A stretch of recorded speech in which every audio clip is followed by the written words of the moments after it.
Hello, students. I hope everybody is fit and fine. सब अच्छी तरह से हेल्दी हैं, वेल्दी हैं और खूब सीरियसली पढ़ाई कर रहे हैं। तो आज जैसा आप देख ही रहे हो टैब अपना सामने स्क्रीन पर कि एटॉमिक स्ट्रक्चर हम पढ़ने वाले हैं। एटॉमिक स्ट्रक्चर जो है आपका एनसीईआरटी में सेकंड चैप्टर है और जहां भी जब भी आप 11th की पढ़ाई शुरू करते हो तो सबसे पहले मोस्ट ऑफ द इंस्टीट्यूट यही चैप्टर स्टार्ट करते हैं, फिजिकल केमिस्ट्री इसी चैप्टर से स्टार्ट करते हैं। तो ये बहुत इंपॉर्टेंट चैप्टर है। थोड़ा सा फेमिलियर भी है क्योंकि आप पहले से पढ़ चुके हो। नाइन्थ में आपका ये चैप्टर के काफी कुछ इंट्रोडक्शन पढ़ाई जा चुकी है, तो इतना आपको शुरू में ऐसे बहुत मुश्किल नहीं लगना चाहिए अगर आपने थोड़ा भी नाइन्थ ठीक से पढ़ा है तो अभी जो ये आज का वीडियो है, ये वीडियो इंट्रो वीडियो होने वाला है। इसमें मैं आपको बताने वाली हूँ कि भाई हम कैसे कैसे क्या क्या चैप्टर इसको हम चैप्टर को कितने लेक्चर में डिवाइड करेंगे और कितना हम उसको आगे बढ़ाएंगे। तो पूरा इंट्रोडक्शन का वीडियो है ये। तो जैसे ये मैं आपके लिए कंटेंट पूरा लिख दिया है यहाँ पे। इसको मैंने डिवाइड किया है 10 लेक्चर्स में। पहले लेक्चर में हम बात करेंगे सब एटॉमिक पार्टिकल्स की डिस्कवरी की, मतलब इलेक्ट्रॉन प्रोटॉन न्यूट्रॉन कैसे डिस्कवर हुए, वो हम डिस्कस करेंगे। फिर एटॉमिक मॉडल्स की बात करेंगे कि कैसे if atom has electron protons as a subatomic particles, then how they are arranged, how their arrangement is there in the atom, so वो हम बात करेंगे। नेक्स्ट हम डिस्कस करेंगे atomic number, mass number and other some important definitions जैसे isotope, isobar etcetera in lecture 3। फिर electromagnetic waves and Planck's quantum theory, ये हम बात करेंगे, ये पढ़ेंगे हम लेक्चर 4 में। फिर लेक्चर 5 में बोर्स एटॉमिक मॉडल और लेक्चर 6 में स्पेक्ट्रम जो मेनली हमारा हाइड्रोजन स्पेक्ट्रम रहेगा। डुअल नेचर ऑफ मैटर, इसकी बात करेंगे हम लेक्चर 7 में, जिसमें डी ब्रॉगली इक्वेशन एक्सेट्रा की बात करेंगे। हाइजेनबर्ग्स अनसर्टेनिटी प्रिंसिपल को डिस्कस करेंगे हम लेक्चर 8 में। Quantum numbers and quantum mechanics जो है वो हम एक ही साथ डिस्कस करेंगे लेक्चर 9 में। और लास्ट टॉपिक रहेगा हमारा इलेक्ट्रॉनिक कॉन्फ़िगरेशन। तो मेरा फोकस है यहाँ पे कि आपके लिए कोई भी वीडियो बहुत लंबी ना हो जाए और आप कुछ आपका जो वीडियो, हर वीडियो जो है वो एक टॉपिक वाइज सेग्रीगेटेड रहे, सो दैट आपको जब जो टॉपिक पढ़ना है आप उसी वीडियो को देखिए तो आपको आपका टाइम कम वेस्ट होगा। आपको अगर ऐसा नहीं होगा कि मैंने अगर एक साथ एक 1.5 घंटे का वीडियो बना दिया तो एक तो वो बोरिंग भी हो जाता है, दूसरा उसमें बहुत सारे टॉपिक फिर कवर होंगे तो आपको जो मेन, आपको स्पेसिफिकली जो टॉपिक मान लो बाद में रिवाइज भी करना होगा after watching the videos and after some time if you want to revise that topic, तो आपको फिर उस वीडियो में उसको सर्च नहीं करना पड़ेगा। आप सिर्फ प्लेलिस्ट में जाएंगे, आप उस टॉपिक को देखेंगे उसके टाइटल में और आप उसको as it is just that topic you can study.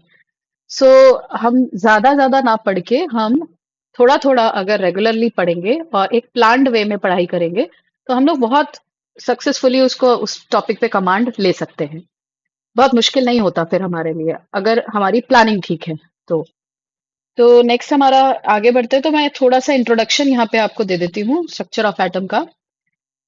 सब चीजें आप पहले भी पढ़ चुके हो, नाइन्थ में आप पढ़ चुके हो, ये आपने नाम जैसे ही देखा होगा डाल्टन एटॉमिक थ्योरी, तो बहुत से बच्चे ये बोल रहे होंगे कि ये तो हमें आती है, ये हमने पढ़ी हुई है। ठीक है, मगर मेरा काम है एक बार आपको फिर से रिवाइज कराना। तो सबसे पहली बात है कि ये जो हमारा जो एंटायर मैटर है, आप लोगों को पता ही है everything which has mass and occupy space has is called matter, and the entire matter is made of small particles, very very tiny small particles. तो हमारे जो संत थे एक पहले महर्षि कन्नड़, उन्होंने पहले ही बता दिया था कि ऐसे करके जो सब चीजें बनी है वो एक छोटे से पार्टिकल से बनी है जिसको उन्होंने नाम दिया था परमाणु। वही कॉन्सेप्ट बाद में डाल्टन, जॉन डाल्टन ने हमें बताया और उन्होंने इसको नाम दिया एटॉम। एटॉम जो है ग्रीक लैंग्वेज का वर्ड है जिसका नाम मतलब होता है इनडिविजिबल। ओके, कि वो फर्दर डिवाइड नहीं हो सकता। जैसे आपके पास अगर एक पेपर है, आपने पेपर को फाड़ा दो पीसेस में, फिर वो दो पीसेस को फोर पीसेस में, फिर वो और फाड़ते गए, आप फाड़ते गए, आप फाड़ते गए, आप कुछ छोटे छोटे पार्टिकल करते गए, उसके पीसेस करते गए। एक टाइम मतलब आप एक टाइम बाद आप उसको और पीसेस, आप चाहे कैंची भी ले आओ चाहे नाइफ से करो, किसी से भी आप उसको नहीं और डिवाइड कर सकते। उसके बाद भी अगर हम साइंटिफिक मेथड से भी उसको अगर हम उन पार्टिकल्स को डिवाइड करें तब भी एक लेवल पे जाके एक ऐसा लेवल, सबसे छोटा पार्टिकल एक ऐसा आ जाएगा कि जिसको हम फर्दर डिवाइड नहीं कर सकते। उसी का नाम यहाँ पे कहा गया है एटम, ठीक है, जिसको हम और डिवाइड नहीं कर सकते। तो उसी के बेसिस पे जॉन डाल्टन ने एक थ्योरी पोस्टुलेट्स के फॉर्म में एक पूरी थ्योरी कंपाइल करके हमें बताई है, जिसमें काफी कुछ बातें हमें अभी तक काम आती हैं। तो जैसे पहला पॉइंट है इनका कि each element is composed of extremely small particle which are called as atom, ठीक है, ये अभी आपको एक्सप्लेन किया मैंने। फिर atoms of particular element are alike, ठीक है, किसी पर्टिकुलर एटम के, सॉरी, पर्टिकुलर एलिमेंट के सारे एटम एक जैसे होते हैं, अलाइक होते हैं। और वही डिफरेंट एलिमेंट्स के सारे एटम्स डिफरेंट होते हैं, उसमें कोई सिमिलैरिटी नहीं होती। इस बात को समझने के लिए देखिए आप एक एग्जांपल, जैसे ऑक्सीजन अगर एलिमेंट है तो ऑक्सीजन के दो एटम हैं, तो दोनों के दोनों एटम सेम है। ओके, ये ऑक्सीजन एटम और ये oxygen atom, they are alike. Okay, similarly nitrogen element के दोनों nitrogen atoms are alike, but the atom of this oxygen and atom of nitrogen, they are different. Okay, so I'm sure बात समझ में आ गई होगी कि भाई ऑक्सीजन के तो सारे एटम सेम, नाइट्रोजन के सारे एटम सेम, बट ऑक्सीजन और नाइट्रोजन के एटम्स डिफरेंट। ओके, तो सेम एलिमेंट के एटम सेम होंगे, डिफरेंट एलिमेंट्स के एटम डिफरेंट होंगे। ये पॉइंट था हमारा second. Then atoms of each element is an ultimate particle. Okay, हर एलिमेंट का जो एटम होता है वो अल्टीमेट पार्टिकल, मतलब वो एक सबसे छोटा पार्टिकल होता है जो उस एलिमेंट की सारी प्रॉपर्टीज को डिस्क्राइब करता है, ठीक है, जो उस एटम की सारी प्रॉपर्टीज को डिस्क्राइब करता है, ठीक है, जैसे and it has characteristic mass but is structureless. इनके हिसाब से एटम जो है उसका मास तो फिक्स है बट उनकी स्ट्रक्चर फिक्स नहीं है, ठीक है। ये हम अभी पढ़ेंगे कि कैसे हम उसको स्ट्रक्चर को बोलते हैं फिर भी कि एटॉमिक स्ट्रक्चर होता है, बट ये बात तो है कि वो स्ट्रक्चर एज इट इज एक रिजिड स्ट्रक्चर नहीं होता, एनर्जी वाइज वो स्ट्रक्चर बनता और चेंज होता रहता है, ठीक है। तो उसको हम आगे बात करेंगे, स्ट्रक्चर ऑफ एटम ही हम इसको आगे पढ़ने वाले हैं। फोर्थ पॉइंट है एटम्स आर इनडिस्ट्रक्टिबल। इनडिस्ट्रक्टिबल मतलब कि वो टूट नहीं सकता फर्दर, आगे वो उसको हम डिस्ट्रक्ट नहीं कर सकते, उसको हम खत्म नहीं कर सकते। So that is why it can be considered as they can neither be created nor be destroyed. Okay, neither be created nor be destroyed. Then atoms of different element take part in chemical reaction to form molecules.